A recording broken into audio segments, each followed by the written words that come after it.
Hey, welcome to another Wildflower Talks, weight loss and more. Tonight I've got the gorgeous Laura on with me to talk all things weight loss, business, diet, life, everything. I'm so excited to have her on for a good old natter. If you do have any questions, as always, leave them down in the question box and we will look to go through them together. I'm just going to invite her in. Will not be a moment. Here we go.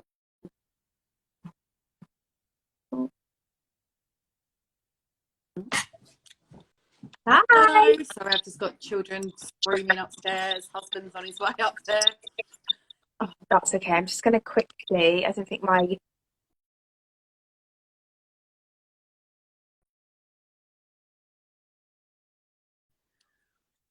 reconnected. Sorry about that. See if you come through on my headphones. Otherwise, there can be playback with the sound, Right. which is always annoying. But it will connect in a minute and you'll be in my ears. But how are you, my lovely? Yes, I'm okay. Yeah, apart from the commotion that's going on upstairs, but that's just mum life, isn't it? There you go, that is it. Oh gosh, 1 second. I might need to go off and come back on, sorry. Only Sounds a little bit because crackly. it's because I want the sound for the podcast. Oh, I think you're in my ears. Hello, can you hear me? There you You are. keep You're in freezing, my ears. Rachel. I'm going to move this Sorry, I back a think it's little because bit because I feel like I've been playing with my headphones, been trying to get them on and connected, so I okay. think it's been freezing my my video. But yes, thank you for coming on, Laura. I obviously reached out and asked if you would come on live, just because I think I'd seen you talk at a recent event that we had with Global HQ, and I've been listening to the podcast that you, Soph, and Lauren do, which if you don't listen, guys, is called Three Mums on a Mission, and it is brilliant. I have listened and re-listened to all of the episodes now. Really relatable, and I just think you're just one of us. You're a mum on the plan, you know, juggling life, juggling the diet. And I think sometimes people just need a bit of that reality of I can do it, you can do it too. And that's kind of what I wanted to get you on to kind of talk about, really. So just for those who maybe aren't familiar with your story, do you want to just take us back to how Laura Hanley became in the one-to-one world? Absolutely, yeah. It's a very up and down story for me. So back in 2019, I joined with my consultant Sophie, who's the one of the girls I did the podcast with. I followed her on Facebook for a while. Always been overweight, always struggled with my weight, and yeah, one day I was just like, do you know what? I'm just going to do it. And I've always, had this thing about meal replacements and shakes. I could never do that. You just put the weight back on once you stop doing it. But, the idea is obviously when I was nearly 20 stone, I wasn't eating normally. And same. I always say that to people. I'm like, I don't know how you think I was eating before, but it was not healthy. Yeah, it wasn't normal. It's making it more No, normal, not at all. But yeah, so I lost 5 stone in my first 12 weeks, which That is incredible, isn't it? Yeah, it was. Yeah, like, because I know you never had a day off plan, did you?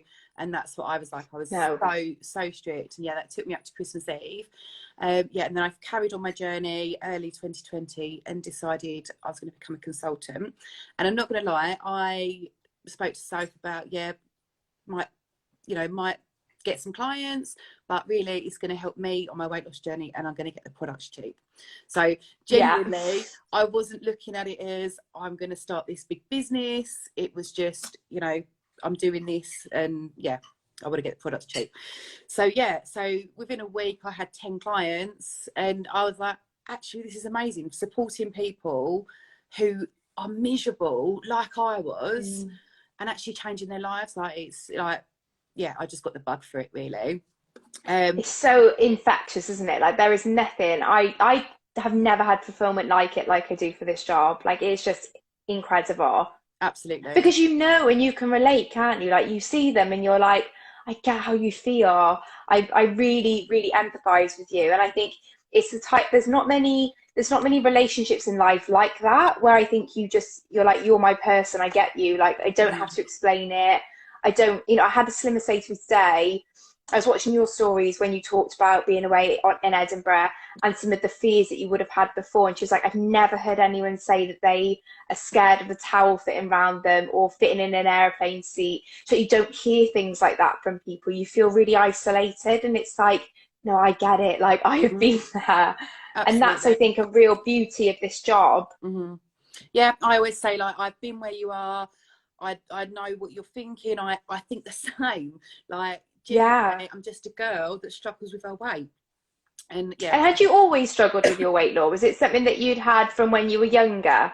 Yeah, always. I mean, when I look back at pictures of me now at 16, I'm like, wow, I was actually like, really all right. But, it's a typical girl thing, isn't it? You compare yourself to everyone else. And, was it you? I was listening to your stories earlier when you were saying about body dysmorphia, where you sort of like, you never see yourself really as you are when you're there, do you? And I think actually that's been a bit of my problem in the last year, because obviously I became a consultant for that year. Lockdown hit, and I still had weight to lose, but I managed to maintain through 2020. And I think you got to the end of 2020 and you thought that was such a crap year. Next year's going to be amazing. 2021 will be better. And it really wasn't. And a lot of my things was worse. Doing the homeschooling, like lockdown in winter, was just a whole different game kettle of fish, wasn't it? But that for me, my mental health took a really big hit last year, and I just really struggled. And if you follow me, then you'll know that my big thing at the moment is about having a food addiction being similar to an alcohol addiction, and the fact 100%. That I was my mental health was so bad last year, and I was in denial as well. And it goes back to this body dysmorphia. You sort of think, oh well, doesn't really notice, I haven't put all my weight back on, so it can work both ways, which is I think it's an interesting thing that we don't talk about very much. It's almost like a taboo to talk about it in the other way, but I can relate to that, because I remember being at my biggest and being like, surely it can't be that bad. And it was only when I took those first pictures and it was seeing my arse, I was like, how is that me from behind? Like, how is my neck that fat? I remember specifically being like, how the hell is the back of my head and neck that big? Yeah. Because I never saw it like that. Obviously, you knew you were big. I felt the discomfort every day. I wasn't stupid, but it's not seeing that true reflection back that I think is that slight like body dysmorphic type of, and the thing is, thought. When you're unhappy with how you are, you don't look in the mirror properly. You don't want to look in the mirror. You don't want to look back at photos. I mean, I was talking to another consultant a couple of days ago, and I was like, I used to crop my pictures. So a lot of my before pictures are like this, because I was like trying to cut out the chins. I always cut my arms out. I'd always say to my husband, don't get my arms in the picture. But because I knew, but I never looked like and really saw what it was like. And like I say, I had a really... You don't want to admit it. No. You don't want to have to face that. Like, I know I only got a full length mirror in like May last year. And I was the same. I didn't want to face how I was looking. I didn't want to look in the mirror to put my makeup on in the morning. Yeah. Like, it's almost like you don't want to face your stuff. You don't want to face that reality. Sometimes it's too hard to do that. And that's why when I get slimmers, that I'm really against taking before pictures. I'm like, literally get your partner to take them, send them to me, and delete them off your phone. And I will keep them. You don't have to have that. You don't have to. If you don't feel ready to look at that, you don't have to do that. But it's so important, I think, to have them so that you can look back. More. Yeah, I did do some at the gym, because I joined the gym shortly before I started Plan as well. But yeah, no, absolutely. I wouldn't look at myself in the mirror. Like, I didn't wear makeup. I don't always wear a lot of makeup anyway. But last year, I couldn't tell you if I even wore makeup last year, to the point where I was putting makeup on. It was before Christmas, but I was putting makeup on, and my eldest said to me, "Are you doing a live, Mum?" Because that's the only time I ever wore makeup. But that'll be Poppy when she's old enough to speak. Yeah, but like when you say about like didn't even want to look in the mirror to put my makeup on, I didn't feel like I was worthy to put makeup on. Like, it was like, well, I look like shit anyway, so why bother? Why make an effort? It's Yeah. almost like you feel embarrassed. Hmm.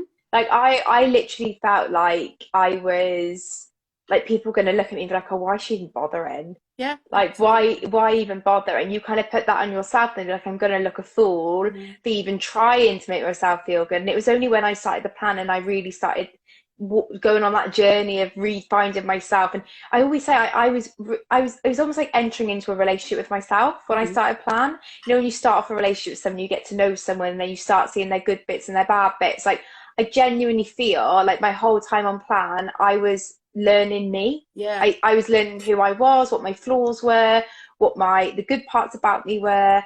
And some things I didn't really like what I saw, and I was like, oh, gonna maybe work on those, gonna maybe change those little attributes. Yeah. And then It other goes, things were like, that's lovely. You're amazing in that area. yeah. But it goes back into the self-denial thing, doesn't it? Because you Mm. sort of, you think those, you know, you find things out about yourself and you're like, we can either ignore this like we have been, or we can address it and actually make a change, you know, for the best. But on the flip side of that, it's actually like, if you find something you like about yourself, it's actually saying, do you know what, it's okay to like that about myself. And, you Yeah. know, giving yourself credit, I think that's such an important part of the journey as well. Yeah, we're so guilty, aren't we? Especially, I think, as women. No offense to any males that are listening, but I just think as women, we're so self-critical, and we're kind of brought up in that environment. I don't know. I think we're making waves to change that for our children, but I Mhm. certainly think our generation, when we were growing up, you know what your mum would be like. You'd be like, "Oh, don't be big-headed," or "Oh, who does she think she is?" And look at her walking around town thinking she's all that. You know, and it was always for us. You could never really be proud of anything or Mhm. show anything off, because if you did, there was a negative connotation attached to it instantly. And I think part of your journey, you have to, so I always say to slimmers when they're like, I only lost 2 pounds this week, I'm like, that is amazing. Like, you have to give yourself credit for that. If you can't start acknowledging where you are, in fact, I'm going to call her out on a live, Georgie, you all know her, Chins and I, whatever her name is. She's one of the most self-critical people I've ever met, right? And she's beautiful. She's such an amazing human being, and she's done incredibly on plan. And the amount of times I have to say to her, will you just be happy with what you've done, with how amazing you are? But again, she'll still be like, I could do more. I could do more. Yeah, And it's like, I, as your friend, see how truly incredible you are. And I wish you could see a little bit of that. And I think that's what we all need to do a little bit more of, is look at ourselves through our friends' eyes to see absolutely. all those amazing things that we have. Yeah. And you've got a lovely group of girls around Hmm. you in Lauren and Sophie, and I'm sure the wider friendship groups and network that you have. Did you find that that was really useful for you when you were on plan, to have that kind of community of like-minded women? When I was first on plan, I didn't have any. I didn't have Instagram. I didn't have anything like this as well. I was just literally tunnel vision. This is what I'm In the doing. zone. Sophie was amazing. You know, she would come to my house every week, and she was so supportive. You know, she was brilliant.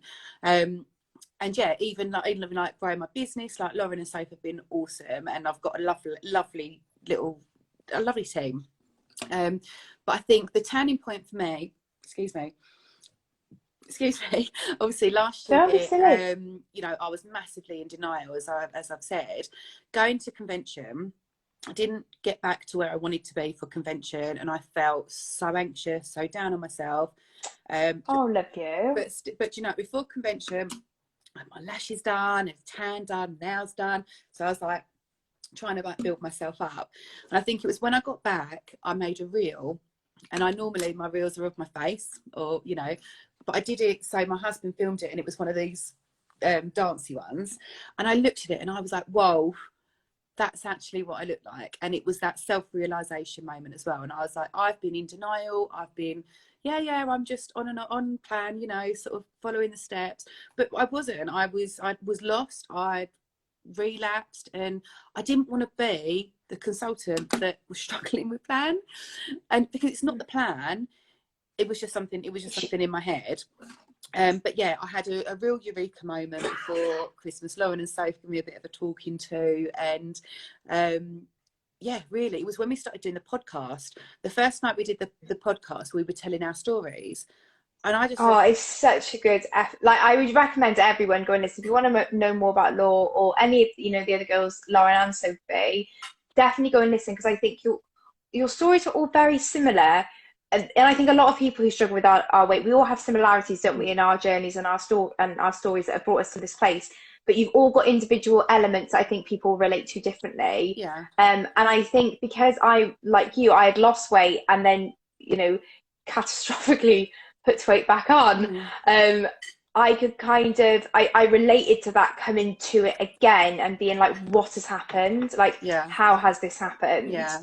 And how did you, and I think a lot of people will be in that position, or where they find themselves back there. What were the steps you took to kind of get to that acceptance and then not get bogged down in kind of self-hatred and things like that, but actually move forward with it and get back on the wagon, you know, per se? It was absolutely owning that story. So before we did that first podcast, when we were telling our stories, about 20 minutes before we were filming, I was just like, my story is awful. I can't tell this story. I'm not a good example. I'm a terrible excuse for a consultant. Like, you know, who's gonna be inspired by my story? And they both just said to me, like, you've had a relapse, Laura. Like, you've not quit. Like, there's been no point last year where I went, oh, sod it, I'm just not doing this anymore. I have kept trying. And actually owning that and telling that story on that first 3 months on a mission episode, it was just so empowering. And I refer back to that reel that I made. I wasn't going to share that. And after that, I was like, do you know what? I am going to share it because it's my reality. And I want to. Part of your story, isn't it? It's part of my story. My story's not over. Like, you know, I heard, like, all I've had is positive comments from actually owning it and, you know, getting actually back in the zone. But I heard one comment from someone that said, oh, there seems to be a lot of consultants that have just piled their weight back on. And I thought, oh, I don't. So aren't people just so lovely in how they comment on social media? I love people sometimes. Absolutely. But, you know, I haven't piled all my weight back on. I've had a relapse and, you know, on my food addiction, and I haven't gone completely, I haven't piled all my weight back on. I've gained a couple of stone, but I am well on the way to getting that back off, and I will get back to where I want to be. But yeah, genuinely owning it and actually owning up and saying it's hard. I've had a relapse. Like, when you think about an alcoholic, the first step is admitting you've got a problem. And for me, that was so powerful for me. I'm struggling. You know, I need support. You know, just because you become a consultant doesn't mean you stop needing a consultant. And, you know, I'm surrounded by consultants. I'm so lucky. Like, and even like from convention, I made some really lovely friends. And even on Instagram, like a lady just a week and a half ago, the lovely Trish, she reached out to me, and we've been talking every single day since then. She's been such a huge support. And it's just, yeah, I just think we're just such a lovely community, and we need that support. It really is. And I think sometimes, like you say, admitting you've got a food addiction or a problem with food, however you want to phrase it, can be such a heavy burden to take on and accept. And I know, having to say, like, I've got a problem with food, like, it isn't that I've eaten a bit too much and I've put a bit of weight on. Like, I've fundamentally got a toxic relationship with food that I need to address. And even now, and George, again, referring back to her, just because she's just the most honest person on Instagram. It makes me anxious sometimes when I see her post, but then I'm always like, yeah, I agree. But she did a video, I think, a couple of weeks ago about how she had a really emotional day. She found herself stood in front of the cupboard, once again, looking at that food for comfort, and feeling as if that kind of frustration of, how have I worked so hard to come so far for this still to be a problem? And I was like, it always will be, because fundamentally your vice in life is food. There has been some kind of connection happen, usually when we're much younger, that connects emotions, trauma, upset, and food is the solution. And all you can hope to do, and what I try and do every day, is just build up tenacity and resilience to be able to try and combat it when it happens. But, you know, I made no secret of it around the anniversary of my mum passing. That one night, I just binged, and I remember messaging Gemma being like, what have I just done? Why has that just happened? But like you say, when you're a food addict, in the same way an alcoholic may turn to food in really distressing times, we turn to food. It doesn't undo everything that you've done to that point, all that hard work you've put in. It's just a moment in time where your resilience just wasn't up to the strength of that that, you know, devil on your shoulder, whatever you want to call it. Mm. But it doesn't wipe away everything that you've worked hard for. And, you know, in the same way that an alcoholic, you know, you could probably look at someone that's an alcoholic and be like, you're not very well, your skin's yellow, you're shaking, you're slurring your speech. Unfortunately, as a food addict, it just happens to be that our symptoms that we're struggling in life are visible for the world to see. And people look at them and go, oh, she's putting the weight back on. And Mm-hmm. actually, what you want to say is, are you all right? Is Yeah, everything okay? Because I think you might be having a bit of a difficult time. yeah, But there's such a taboo around anyone saying anything that's about weight that yeah, we don't have those open discussions. And then what happens? You go back inside your cocoon, you shut the doors, you shut the world out, you turn back to food. yeah, That is just a toxic circle that just carries on and on and on. And that's why I think now you need, like, you've got the girls who obviously had that conversation with you and really helped you process it.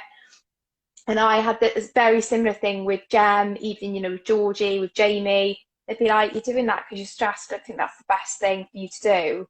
yeah. And at first I was like, don't tell me what I should be doing. Don't Mm-hmm. tell me that I can't have that. And then I was like, actually, no, you're right. Actually, what you're doing is what I need. Yeah, yeah, absolutely. Yeah, it's like, excuse me, I did a post the other day. It's like, you know, with an alcoholic beating that same drum, they have a sponsor. They have someone that, you know, they can lean on. And, you know, I feel like that's what we are as consultants. Yeah. And they have their own community. And we have, like you said, this incredible community on here Mm-hmm. within our own teams, within our own group of slimmers Mm-hmm.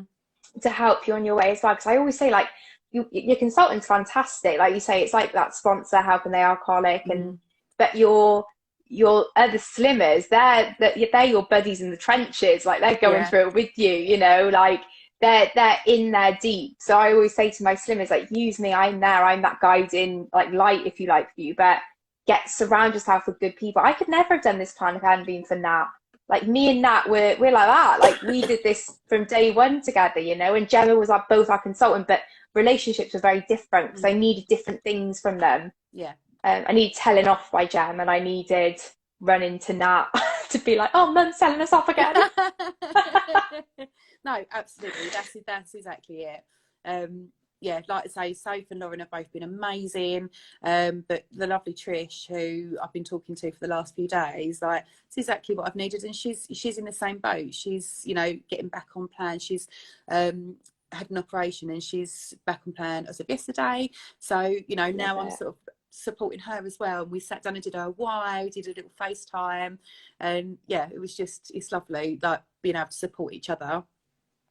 I love that. And like you said, having those whys is so important. Do you feel like your why has changed now to when you first started the plan? 100%, 100%. I think, you know, when I look back to when I first started, I was just thinking like, I just need to do something. And I'm not going to lie, I went into it thinking I'm not going to stick to this. I'll do a week and see how I get on. And I lost, I think, £12 in my first week and was like, well, I'm hooked. And, you know. I'll have a bit more of this, please. Yeah, absolutely. And yeah, it was, for me, it was just, yeah, I was just in the zone, and it didn't ever feel like, oh, I've still got this to go, I've still got this to go. I was just doing it. It's what I did, and I was just plodding along. And yeah, now it's about, I want to get back to where I was for a start. I mean, I still have weight to lose after that, but I'm 40 in May, so by May I want to be back to where I was. But like my kids will say to me, like, they'll be like, oh, should you be having that? Is that on your diet? And I want to make them proud. I want to be able to go, yeah, you know, this is what I'm doing now. This, you know, I can start introducing food and, you know, teaching them as well. But also for my slimmers as well, I want to be a good example. Yeah, I want to be someone that inspires. Like, you know, don't want to blow smoke up your backside, but I want to do what you're doing, and, you know, be such an inspiration to other people. So that's, you know, that's really my why. Oh, I love that. And I think just as an example. But I think, you know, it is good, and it's not to say, oh, use me as an inspiration, but I think it's good to have people that you can look to. That's why I always say, like, Jen was my biggest inspiration, not necessarily for weight loss, but not that she didn't have an incredible weight loss story, but because of her maintenance. I was like, that's what inspires me with you, is that you've maintained your weight loss. Give me that magic pill, please. Whatever it is you take, red or blue, I don't care. Yeah. Give it to me because I want a bit of it. And I think that is, you know, that is what you look for in life generally, isn't it? Anyone that inspires you, it's normally something that you're aspiring to be. And I hope I can give that to my slimmers and to the community, because, you know, like I said, I was not this person last year. Like, I was completely lost, didn't know who I was, just coming out of having postnatal depression, really, like, in a really, really bad way. And yeah, it's if I could bottle up exactly what it was that made the change this time, I'd be an absolute millionaire. But Yeah. it honestly, I think, like you said, it's just getting it done. Like you said, tunnel vision, just have that kind of mindset of, this has just got to happen now. There's no alternative. This is what I have to do. And kind of back to your alcoholic analogy, I suppose it was my rehab. You know, Yeah. it was my version of that. It's as close to abstinence you're gonna get, I think, if you have a problem with food, doing soul source. Absolutely. And that's what I needed. Did forgot to mention, sorry, was it step 1B that you did when you did the plan previously? No, well, yeah, 1B, 1A actually. Most of the time it was 1A. I was Oh my gosh, you're doing hardcore. yeah. Excuse me, but days I went to the gym, I would have 1B. So yeah, but mainly 1A. I'm on 1B. Oh my gosh. I'm all about. I honestly, I don't think I've got maybe one or two slimmers on 1A. I'm like, just don't do it to yourself. It's so hard. Like, you need that bar and a cup of tea in the evening. Like, you need it. It's so important. Yeah. But no, I think that soul source, I'm sure you found as well, it does let you. It almost relieves, like, just mental pressure that you put on yourself. I found on other plans anyway, I found them very stressful. What was that? Sorry, I missed that. You froze a little bit. Oh, I was just saying how on other plans I had done, the kind of mental load of the food was really, really stressful. And I think was a lot of the reason why I was never successful on anything else. Yeah, absolutely. I mean, don't get me wrong, I have been successful on everything, on other things. However, it's, for me, like, the portion control is a big thing in this diet. Like, I need to cut right back and know that I haven't got to have like a massive pile of pasta just because I can. Sorry, excuse me, my throat's really dry. Oh, don't be silly. But yeah, but the thing I love about this diet, the thing I think is so misunderstood about this diet, is that it's the long game, and it is actually teaching you portion control. It is reintroducing food and sort of re-educating yourself. And Yeah, like totally. you said before, it's not going to be something that you're, you know, all of a sudden you've clicked, you've lost your weight, this diet, this plan's magic, and you'll never have to worry about it again. Like we do, like it, you know, I remember in the past being like, do you know what, I don't want to be controlled by food for the rest of my life. I don't want to have to worry about what I need to sod it, I'll just stay fat. But actually, if you're an alcoholic, I'm sure they have days where they're like, I don't want to be having to not have alcohol for the rest of my life.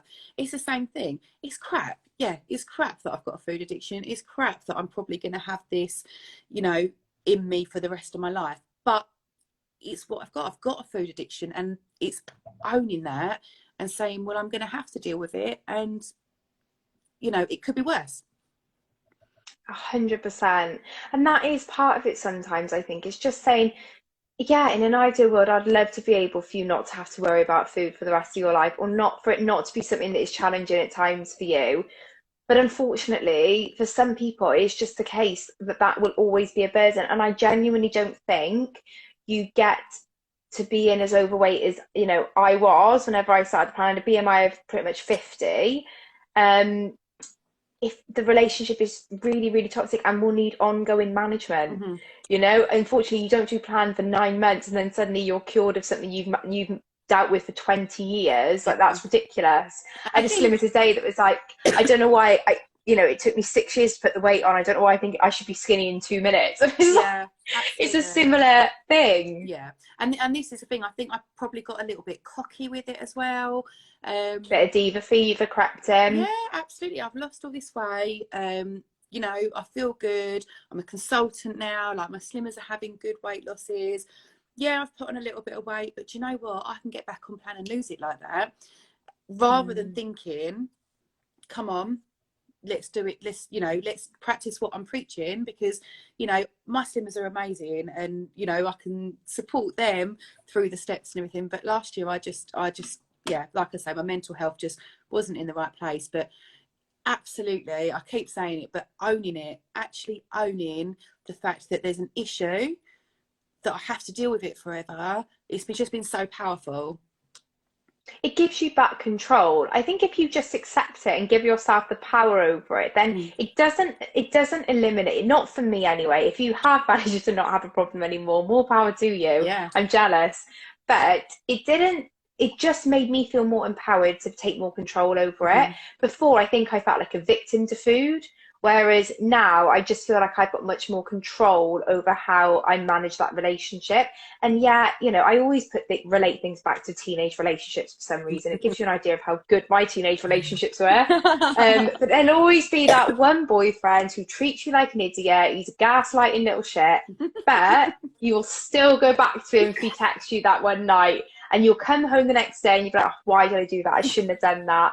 And next time you may not go round. You may be like, no, I don't need you. I'm on my own, thank you. And you have a small win. It doesn't mean that if he messages again a couple of weeks later, you may not give in to, you know, that temptation to be like, oh yeah, I'll come round. And you know, we've all had that relationship, and that is what my relationship with food is like. You know, I'll be good loads of times. I'll have more control over it now than I ever did before.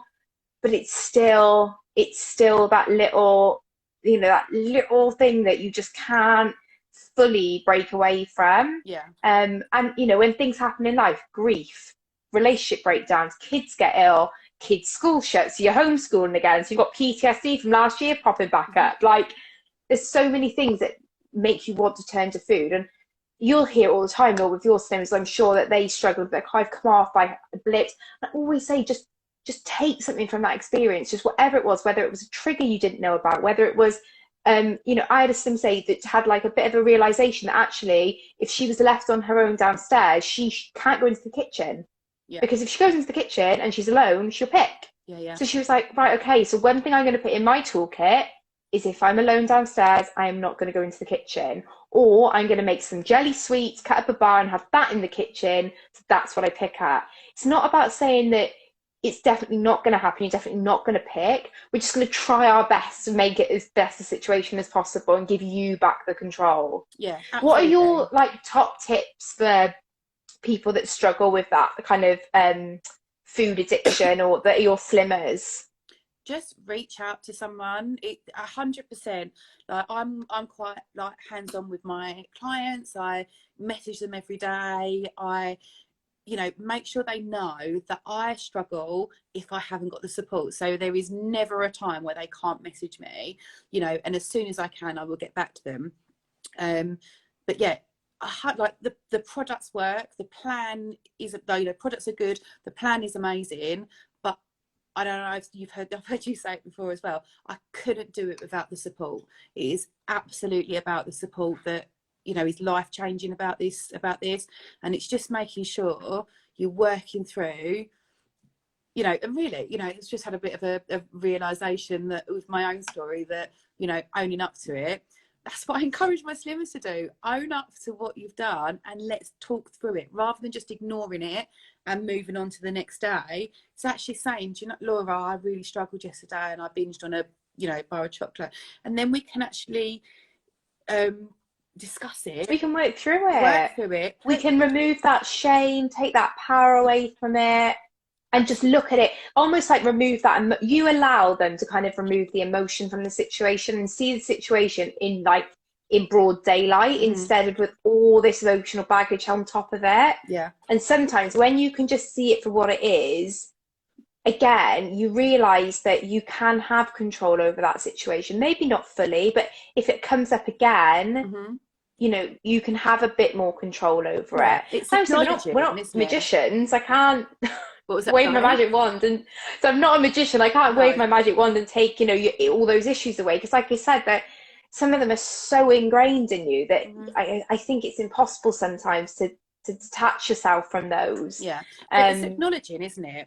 You know, if you've got, so a slimmer today saying, I've got a takeaway addiction, but you know what, actually, you know, he's been slimming with me for, I don't know, about 6 months maybe, but that's the first time he said that to me, and that's like so empowering, actually saying it rather than just ignoring it for the last, you know, however long, you know, years and years, It could be really. years, yeah. Like we Ignoring could be it, talking just pushing, decades. yeah, just pushing it aside, pushing it aside, pushing it aside, ignoring it. Actually saying, I've got an addiction to this. I've got a problem when I go supermarket shopping. I just, you know, I always want something. But actually saying it out loud by giving it a name, a label, allows you to then address it rather than just pushing it aside and let it creeping up and sort of catching you off guard. 100%. Oh my God, mine's biscuits. Everyone knows this. I've talked about it many a time. Yeah. Can of biscuits. I went to Scotland at the weekend. All I wanted was shortbread. I was so tempted. And I enjoyed myself in Scotland. If you saw what I eat in a day, like I did not deprive myself, let me tell you. But I still did not have any shortbread or biscuits because I know that is such a trigger food for me. Yeah. And it would just escalate. And I think, like you said, I only know that now because I realised that eating a packet of digestive biscuits with a cup of tea every night wasn't the best habit I had in my life. But that's what was spiraling. I was kind of using it. It was that odd thing, if you know, when things go wrong and people go, do you want a cup of tea? And I'd always be like, do you want a cup of tea and a biscuit? Yeah. And then that over time just became this beast that took all that control away from me, I felt like. And it sounds, it's literally about biscuits, and it sounds ridiculous, but to me, that's a really big issue. And when I could finally say that, because I thought like people were just like, are you serious? Like, you're a 30-year-old woman, you've got a job, a career, and you're telling me that a bourbon could set you off. And I'm like, yeah, it could. Like, that is where my issue lies. Yeah, absolutely. And yeah, it's like I say, isn't it? It's just acknowledging it, giving it a label and saying, actually, I'm choosing not to do that, rather than I can't have it, I can't have it, I can't have it, and let it creep up on you when you're having a weak moment. But actually saying, no, I'm choosing not to do this because what I want is to get to goal, and that's more important to me at the moment. Yeah, absolutely. Do you have, obviously, you've got your goal. I like talking about people's goals. You've got your goals to get back to kind of where you were before. Mm-hmm. Have you got any other kind of big goals that you're aiming for this year, either with like your weight loss or anything else? Are you a goal setter? I tend Yeah. to find people of one of two camps. They're either like go with the flow or very goal oriented. Yeah, I mean, when I was first on plan, it was like I say, I didn't really have a goal. I was just ploughing on. It was just on. But I think last year, you know, as I keep saying, was really difficult, and I kept setting myself targets and you know, things to work towards, and it just wasn't working for me. However, this is a big year. Like, I'm not really a birthday person, but for some reason, you know, it's the dreaded 40 coming up, but I want, you know, I've told my husband I want a surprise party for my 40th. So if I'm going to be surprised, I need to be looking best for this surprise. And we've got holidays coming up this year finally, you know, where we haven't for the last couple of years. So I suppose those kind of things, I have got things this year. I've got a really busy year. You know, I've got lots of different groups of friends that I'm sort of celebrating with, and I want to feel my best. I don't want to be, you know, spending all this money celebrating it and not feeling how I want to feel. Yeah, So, you don't want to feel like you did, I suppose, after convention when you look back at those pictures. mm, And I know my sister, she's getting married in October, and she's done the plan, she's doing plan again. And I remember her saying to me, she was like, I can't let my wedding pictures be my before pictures. yeah, And I was like, that's really powerful. yeah, Like, when you think about it like that, and or you know, and that goes for any event. Like, mm, you know, you could say, I don't want my birthday pictures to be my before pictures, like, you know, or whatever. And she's so right. Like, that is if really you kind of, powerful. if you just like stumble along and just almost wait for something to happen and not take control, like you said, and kind of be in charge of that journey, then that is what happens. And then you end up being unhappy again, and then that spiral continues, doesn't it? You just continue going downwards then. um but hopefully, I've no doubt you'll be feeling amazing Yeah, on your birthday. absolutely. Well, speaking about these big things, when we did Trish's wire the other day, she said to me, I now want to live the rest of my life as a thinner person. I now have lived more years as a fat person than I will do as a thin person. And I think that, you know, no matter what age you are, that's powerful. I want to live more of my life as a thin person than as an overweight person. Mm. And I know you talked this week, didn't you, on the podcast? I sound like a stalker. I am. I admit it all the time. I stalk many people. But you said on the podcast today about health Mm-hmm. and about how important health is, and how sometimes it's not even about aesthetically how we're presented, or, you know, aesthetically how we look, but actually it boils down to having good health, Mm-hmm. giving good health examples to our children and to those around us, and as you know, as consultants, giving good health as a role model to our slimmers, you know. And again, that is not to say that you need to be skinny to be a consultant, absolutely not. You can be on your journeys and you can be promoting health and well-being as well. But I thought that was really powerful to say, actually, yeah, we need to look at this now, like we're improving our health, because we don't want to have high blood pressure, high cholesterol, pre-diabetes, like all of those things that come with being overweight and unhealthy. Yeah, absolutely. And I don't want to leave my kids, you know, firstly, I don't want to leave my kids early because I've not looked after myself.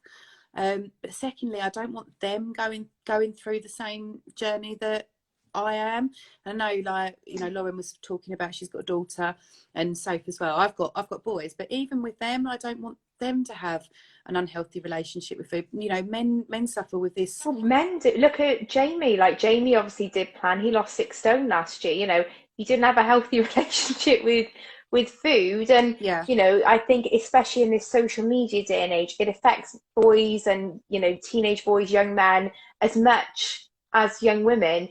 Potentially slightly different pressures, but you know, it's definitely still there. And yeah, I think you want them to not have to go through what you went through, because it's bloody hard. Like the idea of Pops having to feel like I felt on certain occasions breaks my heart. Yeah, absolutely. And this is obviously something that we addressed in the podcast, that, you know, when you're in that state of denial, you know, fine, I'll just be big. Actually, it's your health, and you wouldn't, you know, you can say I'm happy being big, but would you be happy with your kids being big? And, you know, how happy are you if you wouldn't want it for your kids? That's it. And it's that same thing. And it's do you know what? When you said that, I had a bit of an epiphany, right, in the car driving Poppy to nursery, so I could see her in the back. And I was like, you're right. I would love her regardless, right? I would love her. Of course I would. Regardless, she could have 4 arms, 6 heads. It wouldn't matter. She's an angel most of the time. But you wouldn't want her to be, you know, I wouldn't, if she got suddenly really overweight, you know, the health visitors do their little charts, we'd all be suddenly really concerned from a health perspective. I would still love her, I would still absolutely cherish her. From a health perspective, we would suddenly be worried. We don't have that as adults, because we don't have 18-month checkups and 24-month checkups. But I think what we also fail to do as adults, what we need to do more of, is when we get bigger, we don't still love ourselves. That love, that unconditional love and care that you would still feel for your friends, your kids, no matter what their size, and just wanting to love them and make them, you know, make them as healthy as possible from a really positive, caring place. We seem to lack that completely for ourselves whenever we're in exactly the same position. Yeah, absolutely. We do that all outwardly, but we don't put any of it inward. And it's like, actually, if you did that, I remember SJ saying before, and I always held this throughout plan, was that she always looked at plan as a gift to herself. This was the best thing she was ever going to give herself. And I live by that for the whole thing. And it is amazing what can happen when you do something with love versus just hating on yourself. Yeah, absolutely. And I'm a big believer in that you should love yourself no matter what. Like 100%. I'm, you know, it's not that, you know, I'm saying that, you know, you should lose weight, because if you're happy, then absolutely, like, you know, it's good for you. More power to you. Yeah, absolutely. 100%. But yeah, if you're not, it's just giving then, yourself, you know, that love, isn't it? And loving yourself, and, you know, making sure you're looking after yourself. Yeah, that is it. That is completely it. It's making sure that you're looking after yourself, and your you know, your body and your mind are so intertwined. Normally, you know, and your physical health is not in the best place. Your mental health isn't in the best place either. So it is really about looking at both of those things and bringing them together. And I think doing it from a place of love naturally helps your mental health, doesn't it? And then because oh God, didn't it break your heart when like you see slimmers that are just beating themselves up week on week on week, and you're like, please don't do that. Like, Yeah, please don't be nasty to yourself, like, because it really it never gets you anywhere, does it? yeah, absolutely. And you've come at it from a really lovely place, I think, this time, in that you've got the girls around you, you've kind of put that support and foundation in place when you've started. Mhm. And, you know, on social media, you've been really positive in how you speak about your journey. When you talk about it, you kind of, you light up, you smile. This feels like a really positive thing to you. It doesn't feel like you're looking at this as oh, I'm in food prison for the next however many months until my No, birthday. no, not at all. No, I feel positive about it. The thing is, I feel good when I'm on plan. Like, it's not like you're on plan just going, oh, another product. I'm hungry all the time. I'm miserable. Like, genuinely, once you push through that initial, you know, hard bit, you do feel good. You have more energy. I'm a better mum when I'm on plan. I'm a better person when I'm on plan. You know, I'm like, last year I couldn't go a week without having a daytime nap. Like, since I've been back on plan, I've not done that. Like, you know, I was just It is lethargic and amazing how good sluggish, you isn't feel. it? I remember day 4 when I very first went on plan, going, wow, I feel amazing. Like, why have I got so much energy? I've only been having 600 calories. Just being really like, having this, like, I did not expect it to happen. I expected to feel like I was constantly being deprived, but Yeah. it makes everything better. Like, your skin's better. And the energy, I think, is just the best thing about it, because you just feel so good that You you, feel amazing. yeah, Like, and I remember I was running off like energy drinks, caffeine, sugar. Like, that was my diet yeah, basically as a new mum, as I'm sure many of you will relate to. yeah, And I couldn't believe how good I felt after. And now I felt like absolute shit for a few days. But like you, when you push through that, I was like, oh my gosh, I feel the best I felt in years, like absolute years. And you know, we went through a 9 month sleep regression when I was like 4 weeks on plan, and I managed it, and I was like, how am I able to get through this on only 800 calories? But mm, it must be the magic dust they put in the products. absolutely. I did have someone say today, they're like, so what is in these products then to make you feel so good and lose weight? And I was like, oh, it's that magic powder. But I think it just goes to show that it's, you know, obviously they've got all the nutrients and vitamins in that we need. Oh, And yeah. much like you, sugar, like Red Bull, like, my diet was rubbish. Like, I wasn't even eating like big meals. It was just all day, and you Yeah. know, nothing nutritious. So actually just getting those nutrients is amazing. And yeah, the water as well, I was rubbish at drinking water too. So yeah, it's just those things. And actually, when you start losing weight, you then start feeling better in yourself. As I said before, my first 12 weeks, the 12th week weigh-in was on Christmas Eve, and it wasn't during lockdown. So that December, I've always been quite a big drinker. That December, going on Christmas do's and, you know, out for drinks and things, I drank water the whole time, and I felt amazing because I'd lost weight, because I've got all the nutrients I needed. I've never drunk so much water in my life when we went on a pub crawl just before Christmas, but I had the best time You did a because, pub crawl on soul sauce. yeah, and I drank Guys. water. I drank so much water. So when you're out like drinking, you just drink quickly, don't you? So I drank so much water that night, Yeah. but I felt amazing because I was in control. I was sticking to plan. I was having a good time with my friends, dancing because I felt confident. Like, there's just nothing like it. There is no, it's like a high, isn't it? Mm. And I think because you lose weight so quickly, you feel those benefits really quickly. So like Yeah. things like it not hurting as much to get up off the floor with the kids, or Mm. not, you know, not getting us out of breath going up the stairs. Those things happen really quick. Yeah. So it's like you thrive off those achievements then, don't you? And you're like, I want more. Yeah. If I feel this good now, how good am I going to feel in a week's time? Yeah. And then another week's, and you know, if I've lost a stone now and I feel amazing, so oh my God, what's it going to feel like when I lose 2 stone? And Mm. because those achievements come around relatively quickly, you're just constantly like bouncing from like one high to another, Yeah. and then your self-belief grows, your confidence in yourself grows, and it's the best kind of snowball effect, I think, being on this plan. Yeah, absolutely. Funny enough, it's so Tendu next month, so I'm planning on having another soul Are you source. really? Yeah, absolutely. I've said I'm not going to go for the food bit, unless I'm feeling really, really strong and I want to go along and not eat. But I'm going to go and just drink water. That's the plan. I love it. So a lot of people will listen to this or watch this and be like, how does she do that? So what is it like? Is there anything you do beforehand to prep for that? I know you said you're not going for the food element of the Yeah, do. But like yeah, people are going to basically say, how does she do that? yeah. And like I say, I did it before Chris like that December. Like I didn't drink the whole of December. I did have a cheeky drink at Christmas, but well, you know, if you're not drinking for 12 weeks is a big deal for me, or it was a big deal for me back then. Like even just like in the week at home, like that was a big deal. So to go on a night out and not drink was like people were like, whoa.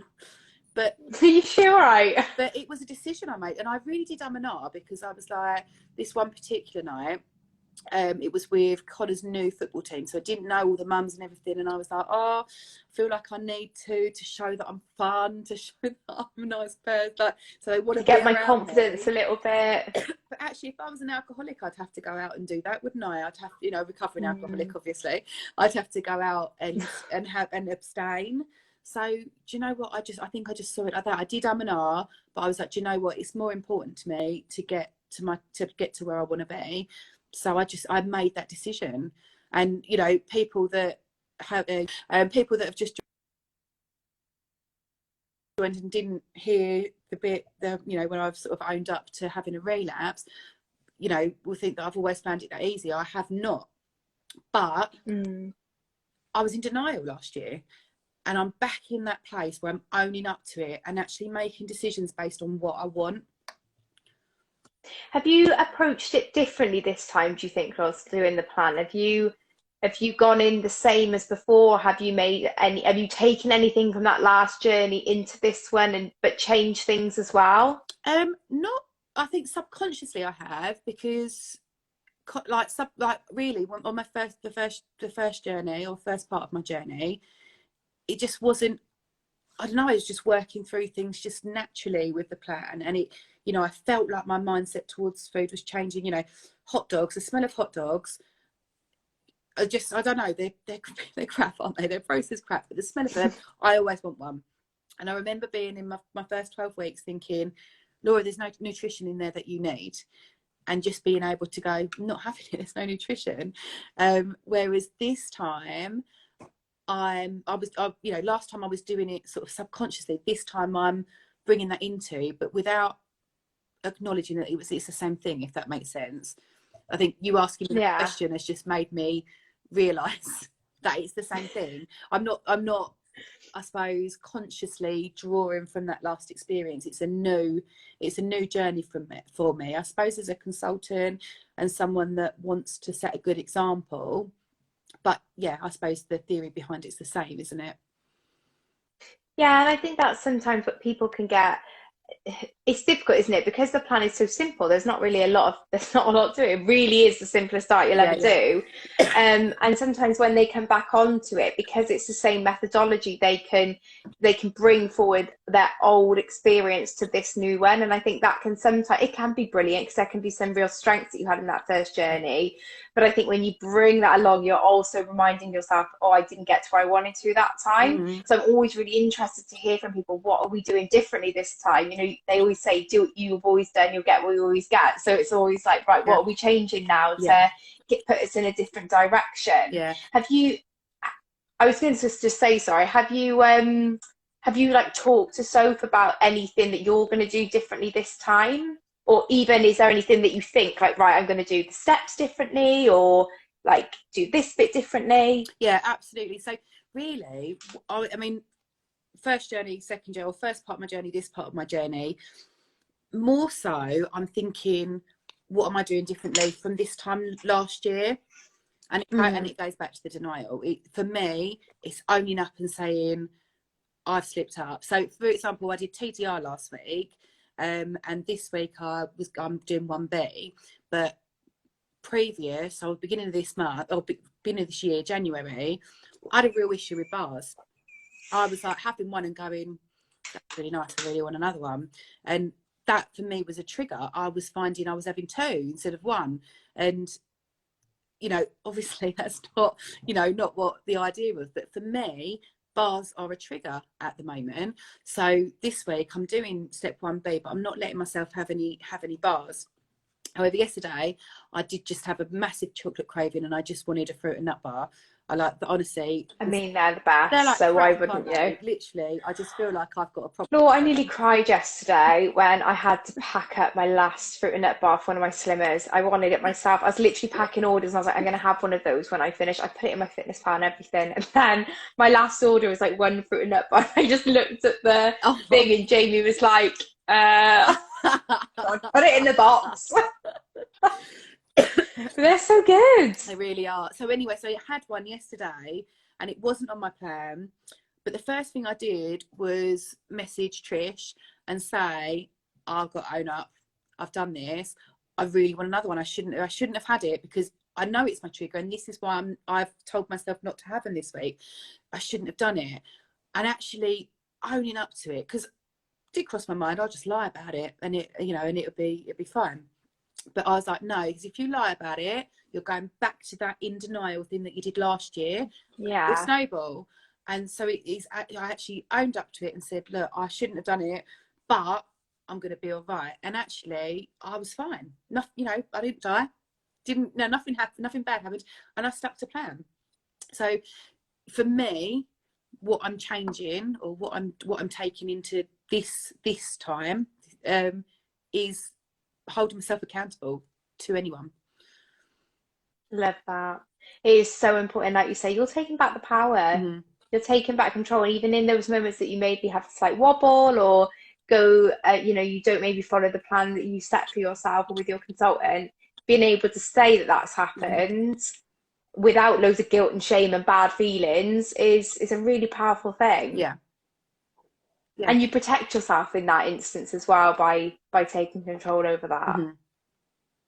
Yeah, and so that's how we just know you will get there. Yeah. You'll be there feeling fit and foxy at 40. Absolutely, yeah. Oh God, I'm excited. I'm excited for the reels and the pictures. Yeah, no, I'm excited. Like that reel that I shared, that I recorded it, looked at it, and thought, whoa, wasn't going to share it and shared it. I'm excited to remake that. Because initially I was like, I'm not sharing it. I'm just going to save it until I'm ready to remake it and then I can do a comparison.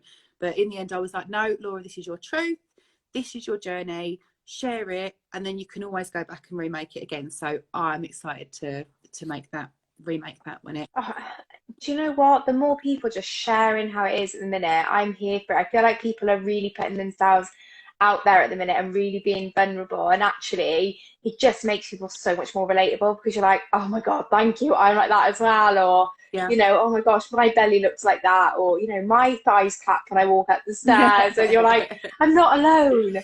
It's a lovely thing. So I think Instagram has is notorious for being filter heavy and not even filters, just positioning yourself in a certain kind of way or taking a picture from a certain kind of angle. Like you said, all the different shapes we make of our faces when we crop a picture. And I feel like there's a lot of, especially this year, there's a real push for people's truth to be shown and just people's realities. And it's so refreshing just to see.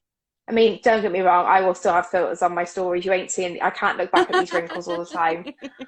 But I will also get my belly out on the gram. So it's balanced, guys. It's balanced.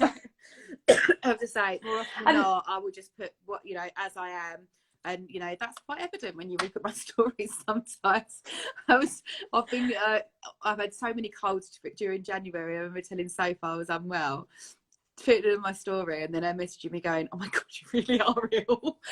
You can really Oh. So yeah, I do try and like, keep it real, and I hope it doesn't offend anyone's eyes. But yeah, I feel like it's part of my journey of owning my truth. This is what I look like, I'm afraid. So love it, absolutely love it. Law, you won't believe it, but it's been an hour. No, I can't believe it. Seriously, I have loved speaking to you. Thank you for being so honest and candid with everyone. I feel like I said, it's really important for people that, you know, aren't on their first rodeo to see that that's fine. Yeah. And that every journey's got a beauty in it and got, you know, its own kind of story to tell. So thank you for coming and telling yours. No. If you haven't, guys, please make sure to go and follow the podcast on Spotify. It's Three Mums on a Mission with the lovely Laura, Sophie and Lauren. I will tag them all down in the bio of this live, and the podcast for Wildflower Talks, Weight Loss and More will be live tomorrow as well, and I will try and tag your guys' podcast in my podcast. Lots of podcasts flying around. If I can. If you have any questions that we haven't answered, pop them in the comment section. Me and Laura will go in and answer them. And again, Laura, thank you so much. Thank you everyone for watching, for listening. And thank you so much for having me, Rachel. Honestly, I was so chuffed that you asked me. I was really, yeah, it was like, oh, I had to. You know. I'd listened to it for about 18 hours on repeat. I was like, I need to get this girl on. And then I'll have to get Sophie on, and then I'll have to get you, Sophie, and Lauren on, and we'll do a Wildflower Talks meets Three Mums on a Mission. That would be amazing. Oh, we'd love that. That'd be good. We absolutely should do that. I'm excited for that. Let's make that happen. A collab. Maybe we'd just do it on the podcast to get people to go to the podcast instead. Good idea. That would be awesome. Smart thinking. Yeah, love it. Oh, I'll speak to you soon, my love. Have a lovely evening. You too. Thank you so much for having me. Bye, my love. Bye.